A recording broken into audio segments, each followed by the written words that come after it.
Assalamu alaikum, dear students. We were discussing about carbohydrates और हमारा topic था classification of carbohydrates. Carbohydrates, three classes: monosaccharides, oligosaccharides and polysaccharides. We have discussed about monosaccharides and oligosaccharides. Today we will discuss polysaccharides. What are polysaccharides? As the name is indicating, poly and saccharides. Poly mean many and saccharin mean the sugar. तो लफ्ज़ पोलीसैकेराइड का लफ्ज़ी मतलब है कि बहुत सारे sugar molecules मिलकर molecule बनाएं. तो यहाँ पे शुगर से मुराद मोनोसैकेराइड्स हैं कि when many several monosaccharides combine they form molecules called polysaccharides. तो इसी वजह से these molecules are most complex molecules, large molecules, and are the abundant carbohydrates in nature. सबसे ज़्यादा पाए जाने वाले कार्बोहाइड्रेट्स हैं जो नेचर में पाए जाते हैं क्योंकि ये ज़्यादा स्टेबल होते हैं. यूजुअली ब्रांच्ड एंड टेस्टलेस ऐसे कार्बोहाइड्रेट्स हैं जिनके मॉलिक्यूल आमतौर पर ब्रांच्ड होते हैं, जायके में बेजायका होते हैं, टेस्टलेस होते हैं. They are form by several monosaccharides. ये काफ़ी सारे मोनोसैकेराइड्स की कॉम्बिनेशन से बनते हैं. अभी आप लोगों को लफ्ज़ों के मतलब में मैंने बात की कि इनमें काफ़ी सारे monosaccharides, many monosaccharides combine and they form large molecules. These large molecules are called polysaccharides. और जो बहुत सारे मोनोसैकेराइड्स होते हैं they are linked by glycosidic bond, कि उनका आपस में लिंक ग्लाइकोसिडिक बॉन्ड के ज़रिए से होता है. कल हम लोगों ने पढ़ा था ओलिगोसैकेराइड्स में हर मोनोसैकेराइड दूसरे मोनोसैकेराइड के साथ जिस लिंक या बॉन्ड के ज़रिए से जुड़ता है उस बॉन्ड को हम लोग ग्लाइकोसिडिक बॉन्ड कहते हैं, जो एक्चुअली COC बॉन्ड होता है. अब कार्बन, ऑक्सीजन और कार्बन बॉन्ड ये बहुत बड़े मॉलिक्यूल होते हैं. They have high molecular weight, means they are always macro molecules, कि ये हमेशा मैक्रो मॉलिक्यूल्स हैं कि काफ़ी बड़े मॉलिक्यूल्स पर मुश्तमिल ये ग्रुप है. They are only sparingly soluble in water, पानी में बहुत कम हल पजीर होते हैं, तकरीबन ना होने के बराबर. इनकी एग्जांपल्स में आप लोग लिखते हैं जैसे स्टार्च है, glycogen, cellulose, agar, dextrin,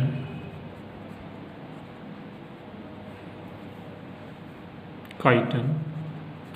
these are different types of polysaccharides. ये पोलीसैकेराइड्स की मुख्तलिफ अक़साम हैं, मिसालें हैं. अब इनमें से पहले पोलीसैकेराइड की एक मिसाल स्टार्च, के स्टार्च के मॉलिक्यूल्स क्या होते हैं. तो स्टार्चेस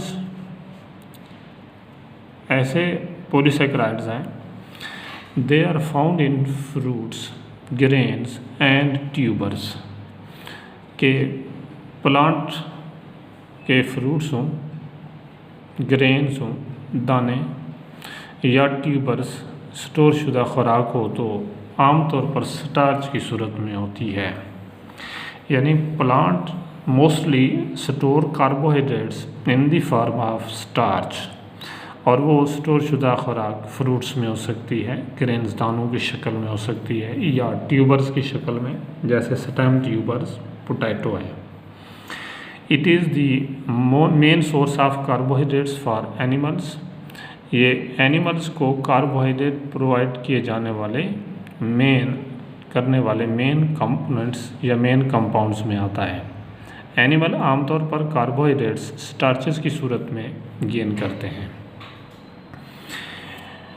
ये पॉलीसेकेराइड ये जिन छोटे छोटे मॉलिक्यूल्स से मिलकर बना है, साफ ज़ाहिर है जब ब्रेक होगा, हाइड्रोलाइज होगा, तो हाइड्रोलाइज होने पर वही मॉलिक्यूल बनाएगा। तो बता रहे हैं कि ये it yields glucose molecules on hydrolysis, के हाइड्रोलाइज होने पर ग्लूकोज मॉलिक्यूल पैदा करता है। इसका मतलब ये हुआ कि ये ग्लूकोज के मॉलिक्यूल्स के मिलने से बनता है कि जब बहुत सारे ग्लूकोज मॉलिक्यूल आपस में कंबाइन होते हैं, दे फॉर्म स्टार्च। अब ये स्टार्चेस की दो किस्में हैं, एक हैं अमाइलोज स्टार्चेस और दूसरी टाइप होती है amylopectin starch. Amylose starch and amylopectin starch, दोनों स्टार्चेस में क्या फ़र्क है? अमाइलोज स्टार्च आमतौर पर अनब्रांच किस्म के स्टार्चेस के मॉलिक्यूल हैं, मतलब ग्लूकोज के मॉलिक्यूल एक स्ट्रेट चेन की सूरत में होते हैं और इसलिए आमतौर पर इनमें 1,6 लिंकेज पाई जाती है।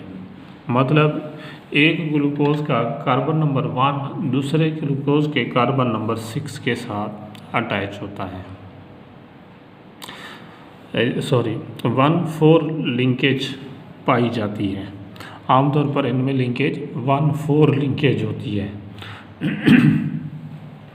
इन अमाइलोज स्टार्च के बारे में आप कह सकते हैं they are soluble in hot water. ये हॉट वाटर में सोलुबल होते हैं, गर्म पानी में हल हो जाते हैं। But are insoluble in cold water, ठंडे पानी में हल नहीं होते हैं। और दूसरी किस्म है amylopectin starch. These starches are branched molecules. ये मॉलिक्यूल्स ब्रांच्ड किस्म के होते हैं और इनमें लिंकेज दो टाइप की मौजूद होती हैं, एक तो 1,4 लिंकेज और दूसरी होती है 1,6 लिंकेज के फर्स्ट और 6 कार्बन भी आपस में लिंक हो सकते हैं। जब 1,4 लिंकेज बनती है तो इस सूरत में कार्बन के ग्लूकोज के मॉलिक्यूल सीधी चेन में जुड़ते चले जाते हैं और जब 1,6 होती है तो एक ब्रांच सी बन जाती है और इस तरह से ब्रांच किस्म के मॉलिक्यूल्स बनते हैं। They are insoluble in water whether it is hot और कोल्ड। ये गर्म पानी हो या ठंडा, दोनों में हल नहीं होते। They are insoluble in hot and cold water. अब ये एक एग्ज़ाम्पल के तौर पर स्टार्च के मॉलिक्यूल को दिखाने के लिए एक ग्लूकोज का मॉलिक्यूल बना रखा है। ये ग्लूकोज मॉलिक्यूल है, ये इसका कार्बन नंबर 1 है, ये 2, 3, ये 4 है। अब नेक्स्ट ग्लूकोज के मॉलिक्यूल के कार्बन नंबर 1 के साथ अटैच है, तो यूँ 4 और 1 कार्बन की अटैचमेंट। इसी तरह से नेक्स्ट मॉलिक्यूल का कार्बन नंबर 4 फिर कार्बन नंबर 1 के साथ अटैच, फिर इसी तरह से कार्बन नंबर 4 एंड 1, ये 1,4 लिंकेज है, सीधी चेन जा रही है। तो ये स्ट्रेट चेन मॉलिक्यूल बनता है, अनब्रांच किस्म का है, ये अमाइलोज स्टार्च है। अब इसको टेस्ट करने के लिए कि स्टार्च के मॉलिक्यूल के लिए आमतौर पर हम लोग आयोडीन टेस्ट इस्तेमाल करते हैं। It gives blue colour with iodine solution. ये आयोडीन सोल्यूशन के साथ ब्लू कलर देते हैं। स्टार्च की मौजूदगी का टेस्ट करने के लिए आयोडीन टेस्ट किया जाता है।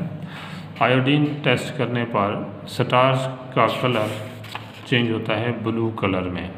It gives blue colour with iodine solution. अब दूसरी एक और मिसाल दी है ग्लाइकोजन की।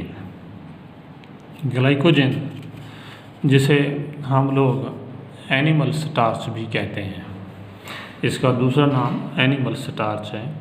एनिमल स्टार्च इसलिए कह रहे हैं कि स्टार्च तो प्लांट में ज़ख़ीराशुदा खुराक स्टोर्ड फूड की सूरत में होती है और एनिमल बॉडी में स्टोर्ड कार्बोहाइड्रेट स्टार्च की बजाय ग्लाइकोजन की शक्ल में होते हैं।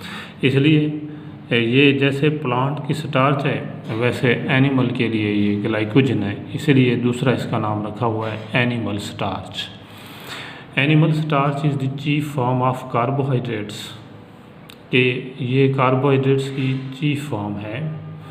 ये स्टोर्ड इन एनिमल बॉडी, के एनिमल्स में स्टोर होने के लिए animals store carbohydrates chiefly in the form of glycogen, और it is found in abundant quantity in liver and muscles, कि ये एनिमल बॉडी के लीवर और मसल्स में सबसे ज़्यादा मौजूद होता है, ये ज़्यादा होता है। वैसे तो ये हो सकता है कि हर सेल में ग्लाइकोजन मौजूद होती है, but most abundant in liver and muscles.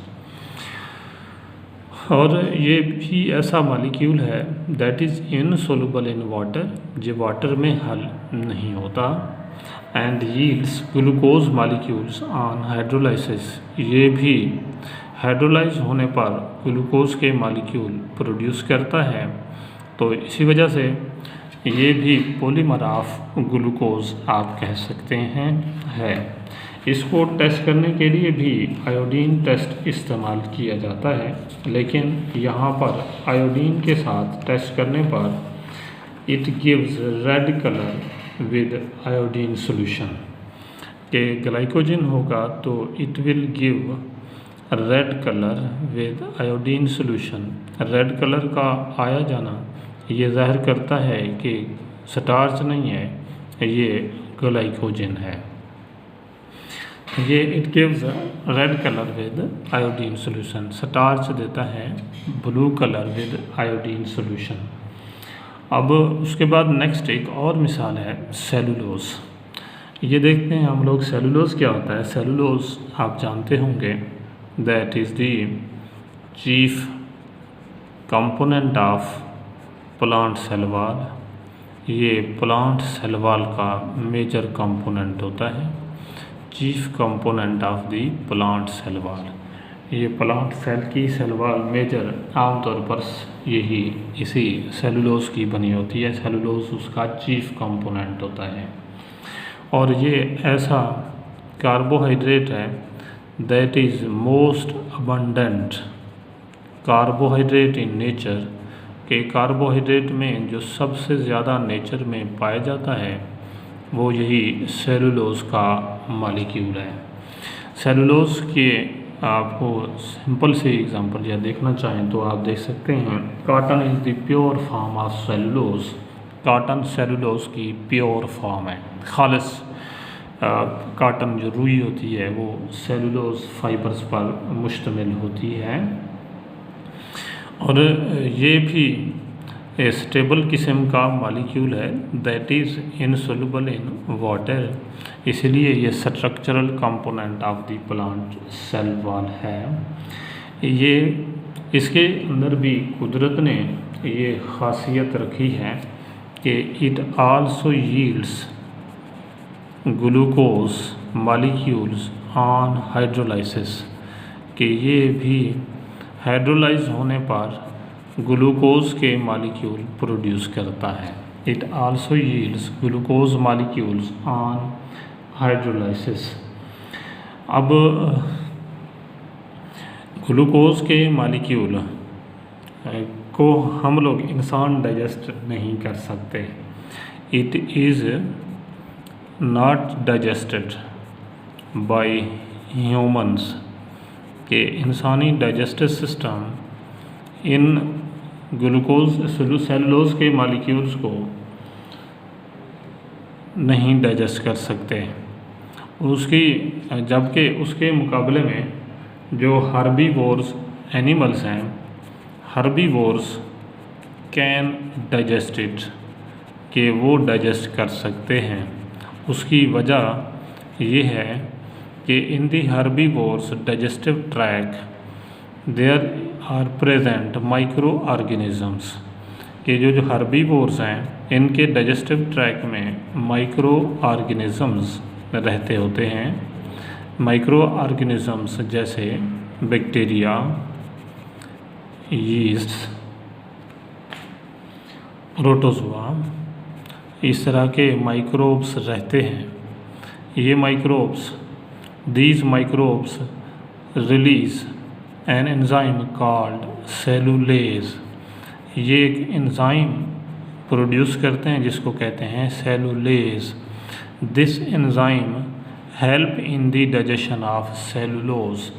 अब इंसान के डाइजेस्टिव ट्रैक में ना ये माइक्रो ऑर्गेनिज्म और ना ये एंजाइम होता है, ना ही सेलुलोज डाइजेस्ट होती है, कि सेलुलोज का मॉलिक्यूल अनडाइजेस्टेड रहता है इंसान के डाइजेस्टिव ट्रैक में because of lacking of an enzyme called cellulase.